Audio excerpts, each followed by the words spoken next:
Welcome to footballgameplan.com, where football makes sense. I'm Emery Hunt, the czar of the playbook. Bring you our NFL Week 10 preview between the Washington Redskins and the Minnesota Vikings. Now let's take a look at some keys to victory for both teams, starting with the Redskins. When you look at the Redskins in this matchup, I believe spreading the field is the way you can knock off a team that runs heavy cover two. Look at those outside linebackers in Marvin Mitchell and also Chad Greenway. You want to get those guys expanding their coverage responsibilities. So that's why it's important to work guys like Jordan Reed, the tight end, in the ball game early. Maybe even going to Pierre Garçon on those crossers. Sometimes you may want to flood the zone. Those are ways they can attack this cover two, and that's how they can be successful on offense throwing the ball. And defensively, two things have to happen in order for the Redskins to have success versus the Vikings. Number one, you have to win up front. They have a huge offensive line, and you can't allow them to dictate the pace of the game by leaning on that defensive front. So those defensive linemen have to win at the point of attack, and those cornerbacks will be asked to make more plays than not tackling Adrian Peterson or being factors in a running game. So not only will they have to get aggressive with those wide receivers to throw off the timing, but they have to be ready because the Vikings do a great job of running off tackle. Now let's move over to the Vikings in this ballgame. And if they want to win this matchup versus the Washington Redskins, they're going to have to keep Christian Ponder on the move. The way you can frustrate an over-aggressive defensive front, you want to move the pocket with the quarterback. And you have a mobile guy that can pick up those cheap 4 or 5 yards on the ground. It can also be efficient in the short to intermediate passing game. I think both can loosen up the box a little bit for Adrian Peterson, so that way he has a better chance of making plays on the ground. And it's up to those offensive tackles. You look at guys like Matt Khalil and Phil Lodeholt to seal the edge. If they can seal the edge versus those outside edge rushers of the Redskins in Kerrigan and Arakpo, again, it goes a long way in helping the Vikings control the tempo, control the pace, and run the football. Defensively for the Vikings, what they're going to have to do, they're going to have to not allow those guards to climb to the second level. That's huge in the zone blocking scheme. You want to meet those guys and maintain that line of scrimmage so your linebackers can have free reign to the football and make plays at or behind the line of scrimmage in a running game. Now in the passing game, the Redskins put a lot of pressure on your linebacking core. So guys like Chad Greenway, Marvin Mitchell, they're going to have to play huge roles in the short to intermediate passing game if they want to get these guys off the field on third down.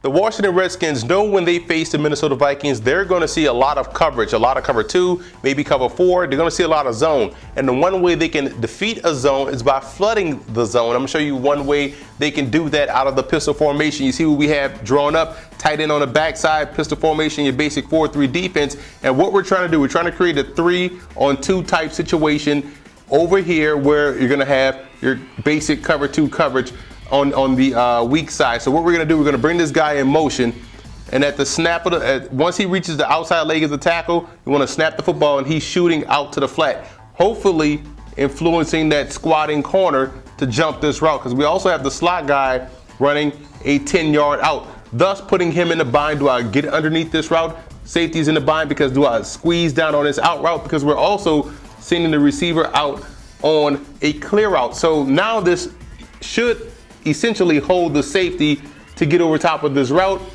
Corner's going to have to make a decision. We are high-lowing the corner on this side with the quick out and the deep out. And on the backside, we're sending the tight end up on a post, hopefully holding this safety at bay. So that's one way we have to run it back up here blocking. But that's one way RG3 can be effective this week versus the Minnesota Vikings, giving him a 3-layered route versus a cover 2 defense. Quick out, deep out, sail route, you can call that, or a streak or a fade, whatever you want to call it. You're trying to high-low the corner. You're trying to pull that safety to make a decision, either getting on top of this deep out or making sure he gets over top of that sail route. Otherwise, it's going to be a big play for the Redskins. So that's one way they can defeat the zone this week versus the Minnesota Vikings. The Minnesota Vikings know they have to get pressure on RG3 in order to be successful. And I suggest they flush him to his left. You want to get him to go left so that way you have a chance. And then one way they can accomplish that is by blitzing off the edge while playing contain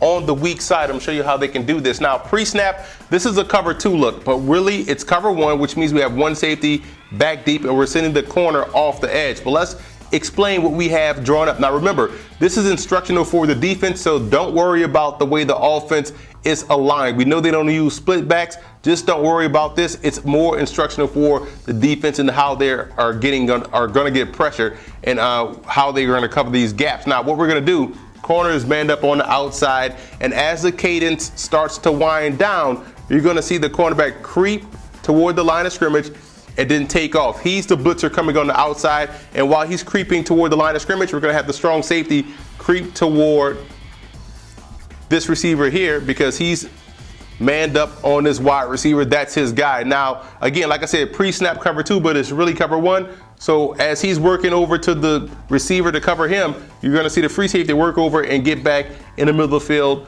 cover 1, 1 safety deep. Now, what we're going to do here on the strong side with the backer, he's going to read D-gap, drop back into his coverage.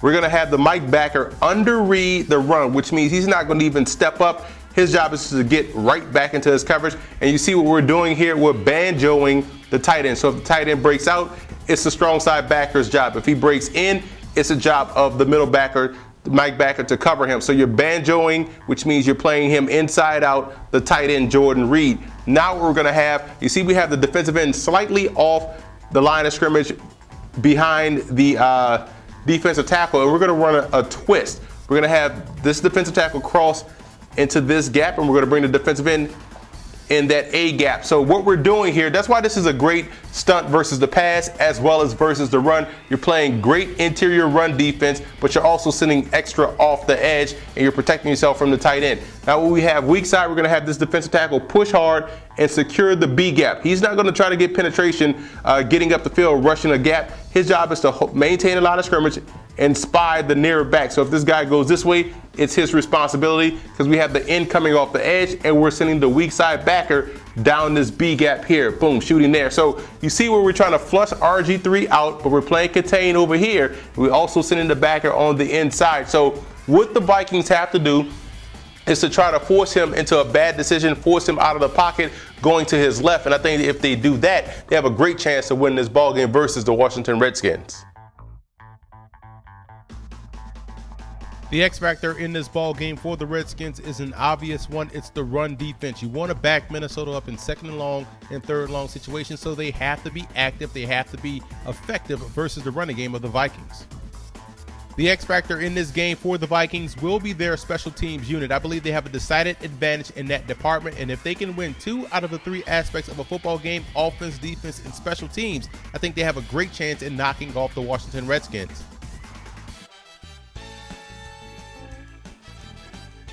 Now here are some coaching points for both teams in this ball game. For the Redskins, you want to stay precise in the passing game. I like what I saw last week from RG3 throwing the football versus San Diego. He was deadly accurate, and that Redskins passing game was able to move the football up and down the field versus San Diego. And a big battle that will take place up front will be between Trent Williams, the left tackle, and Jared Allen, the talented defensive end. If they can keep that Viking defensive line at bay like they did with San Diego's pressure, they didn't give up any sacks last week. It goes a long way in helping the Redskins win this game. And you have to make it Christian Ponder versus RG3, i.e. stopping the run, making Ponder throw more than what he wants to. You want him to drop back to pass more often than not, and that's a win for your defense. So you have to really slow down the running game and make Ponder beat you throwing the football.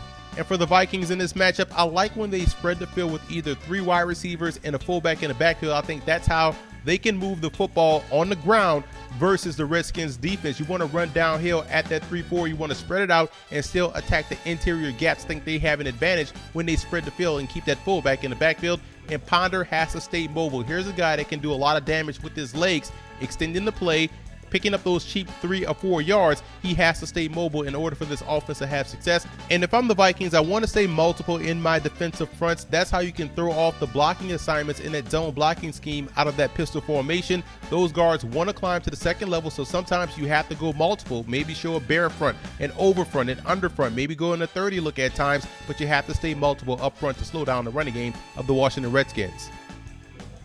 I like the Redskins in this ballgame. I think their offense is starting to hit its stride. They played with a lot of balance last week versus San Diego. And I look at the Vikings on offense. I don't think they do enough throwing the football to give this Redskins defense problems. So I like the Redskins to go on the road and knock off Minnesota.